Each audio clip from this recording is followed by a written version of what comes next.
Hey, this is Mark, and in today's podcast, we're going to answer the question, is this emotional neglect even if he doesn't mean it? He being the ASD husband. This podcast is for neurotypical wives that may be suffering from Cassandra syndrome. Now, this is one of the hardest conversations we'll have in this podcast series because it asks you to name something you may have been minimizing for a long time. Many of the women that I work with online, they wrote in saying things along the lines of, I don't want to be unfair. I know he doesn't mean to hurt me. I feel guilty even thinking this. And yet, something still hurts. So today we're going to talk about emotional neglect, what it actually is, what it looks like in neurodiverse marriages, and why intent does not cancel impact. Before we go any further, I want you to pause with me. Notice your breath. Notice where your body feels supported. And remind yourself, naming something doesn't mean blaming someone.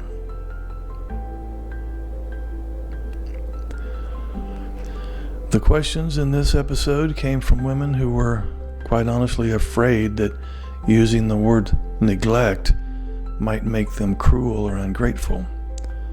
So if you've had that fear, you're not alone. Here's question number 1 that has been summarized.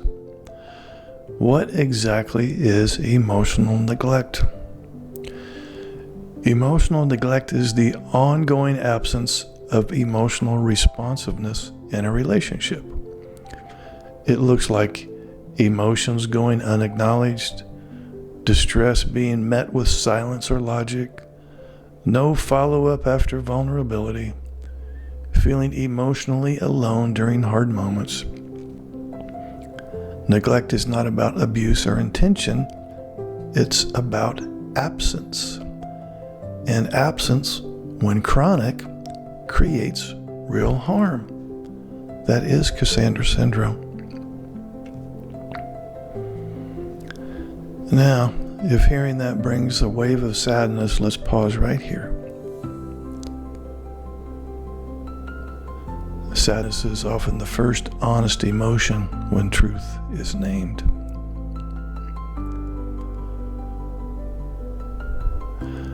One listener wrote, I feel bad even when using this word.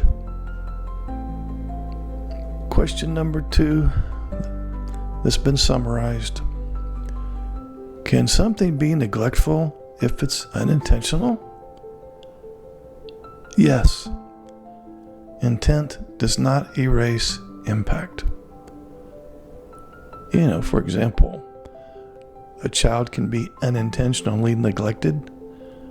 A partner can be unintentionally neglected. A need can go unmet without malice and still cause pain.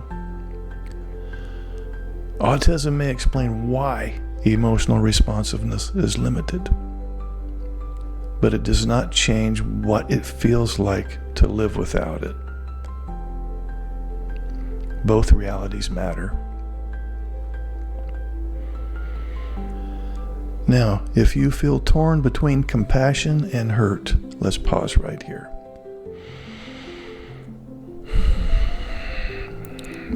You're allowed to hold both.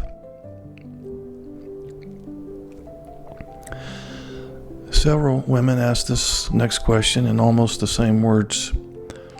Here's question 3. Again, it's been summarized. How do I know this isn't just my expectations? Well, ask yourself this instead. Do I feel safe emotionally?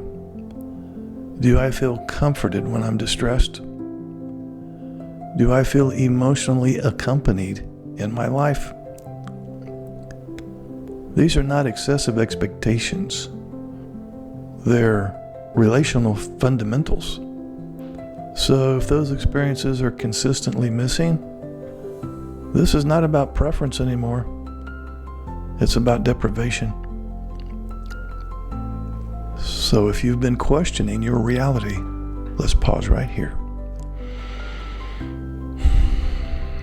Your inner experience is valid data. Another listener asked something very important.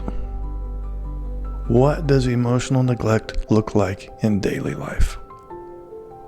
Well, it often looks subtle, not dramatic. For example, you stop sharing because nothing changes. You cry alone.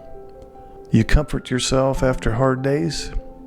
You learn not to expect emotional response. And you feel invisible during moments that matter. So over time you adapt. And adaptation looks like strength, doesn't it? Until it becomes emptiness. Now, if you recognize yourself in that list, let's pause for a moment.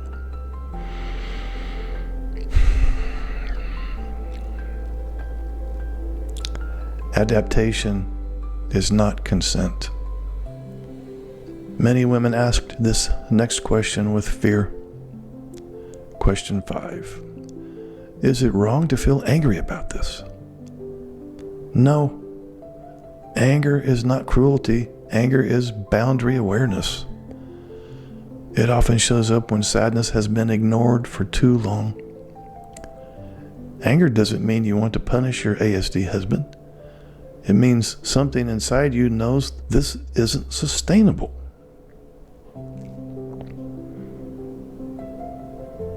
Now, if anger has scared you, place one hand on your chest right now. Breath. Anger is information, not danger. One listener asked this next question very carefully. Does naming emotional neglect mean I have to leave? The answer is no. Naming something gives you choice, not obligation. You don't have to decide anything today. You don't have to leave. You don't have to stay. But you do deserve to stop minimizing your experience. Clarity precedes decision, always. Now, if you feel pressure lift hearing that, notice it. Relief is a signal. Next question. What do I do once I see clearly? Well, you begin by turning towards yourself.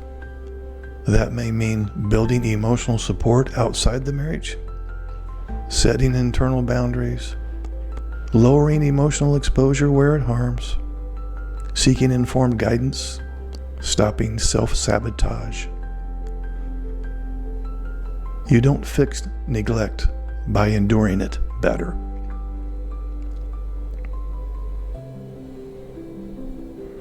Now I've got some reflection questions for you. When I'm emotionally distressed, who or what do I turn to for comfort? What emotions do I tend to minimize or hide in my marriage?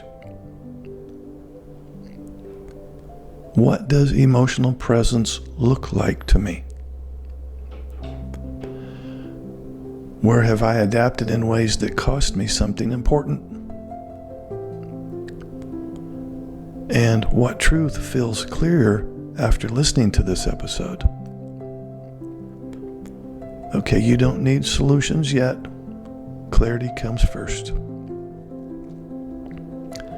If you've been afraid to name what you've been living with, I want to leave you with this.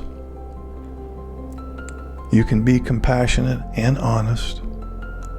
You can love someone and acknowledge harm. You can understand autism without disappearing yourself.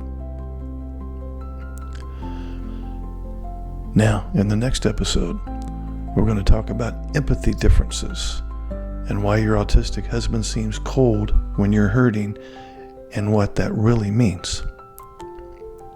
Until then, be gentle with yourself Naming the truth is not betrayal, it's self-respect. Like, subscribe, comment below. I respond to all comments, and I'll see you in the next episode. If you are a neurotypical wife in a marriage with an ASD level 1 husband, and you feel like you're suffering from Cassandra syndrome, then there's going to be a link below this video in the description area and also pinned in the comment section that will take you to my Cassandra syndrome recovery group. We meet 1 hour a week for 4 weeks. I hope to see you in that group.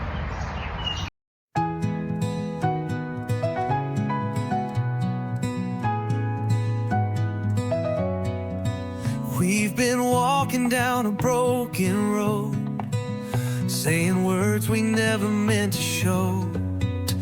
But I still see the light in your eyes, like a sunrise breaking through the night.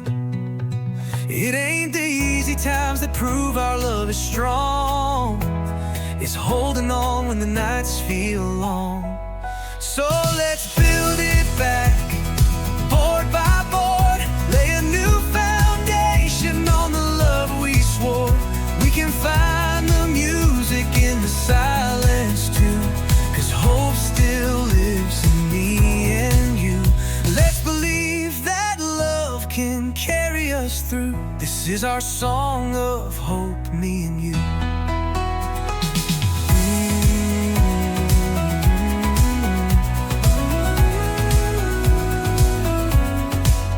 We've been weathered like an old oak tree, bent and scarred, but still we're standing. See, if we reach out instead of turn away, we might just find a brighter day.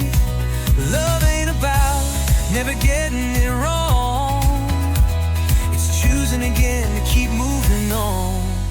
So let's build it back, board by board, lay a new foundation on the love we swore. We can find the music in the silence too, 'cause hope still lives in me and you. Let's believe that love can carry us through. This is our song of hope, me and you. Every fight, every tear, every sleepless night can be a chance to make it right. If we keep faith, if we hold tight, tomorrow's waiting with a brand new light. So let's build it back, stronger than before. A house of love with an open door. We'll dance through the fire, find our truth. Hope still lives in me and you. Let's believe our love will carry us through. This is our song of hope.